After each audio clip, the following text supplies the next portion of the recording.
कस्तो कस्तोसम्म गाली आए, कुन स्तरको? अब उहाँहरूलाई लेख्न लाज लागेन भने म भन्न पनि पछि पर्दिनँ। यसको बलात्कार हुनुपर्छ, सामूहिक बलात्कार हुनुपर्छ, यतिजनाले बलात्कार गर्नुपर्छ, यसरी बलात्कार गर्नुपर्छ भनेर दानवीय टिप्पणीहरू भएका छन्, कमेन्टहरू आएका छन्। त्यो बाहेक त्यो सँगसँगै मलाई इनिसा बिक र निर्मला पन्तसँग दाजेर यसको हकीकत त्यस्तो हुनुपर्ने भनेर भनेका छन्। मेरो योनि च्यातिनुपर्छ, मेरो दुईटै योनि एउटै ठाउँमा आउने गरी यसको बलात्कार हुनुपर्छ, यसलाई यसरी फालिनुपर्छ भन्ने खालको चाहिँ कमेन्ट्सहरू पास भएका छन्। कमेन्ट्सहरू मात्र नभएर मेरो पर्सनल इनबक्समा पनि त्यसरी नै पास भइरहेको छ। अहिले के भनेर सम्झाउनु भयो आमाले त्यस्तो अवस्थामा? तपाईँले साँच्चीकै त्यस्तो जोखिमपूर्ण र अथवा आफैलाई नै क्षति पुर्याउने बाटो रोज्न खोज्नुभयो र आत्मविश्वास डगमगाएर? त्योभन्दा पनि त्यो सर्टेन सिचुएसनमा चाहिँ हामी तल थियौँ। अहिले मम्मीलाई पनि धेरै कलहरू आइरहेको थियो।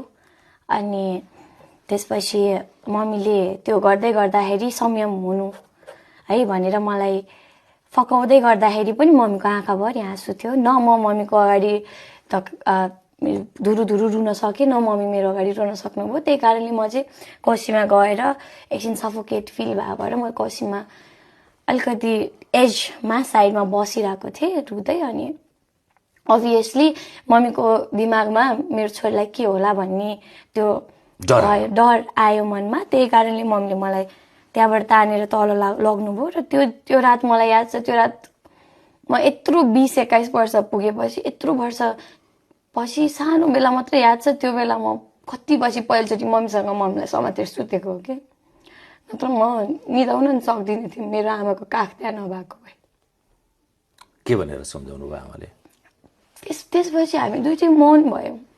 हामीले न मैले मम्मी यस्तो भयो मैले भन्न सकेँ, न मम्मीले न हात्ती भन्न सक्नुभयो। हामी दुईटै मौन भयौँ। मम्मीले मलाई समात्नुभयो अनि म त्यहीँ निधाएँ, मम्मीको काखमै निधाएँ। त्यसपछि बिहान उठेपछि त्यो कुरालाई हामीले बिर्स्यौँ भन्ने सोचले अगाडि बढ्न खोज्दाखेरि पनि हामीले सकेनौँ।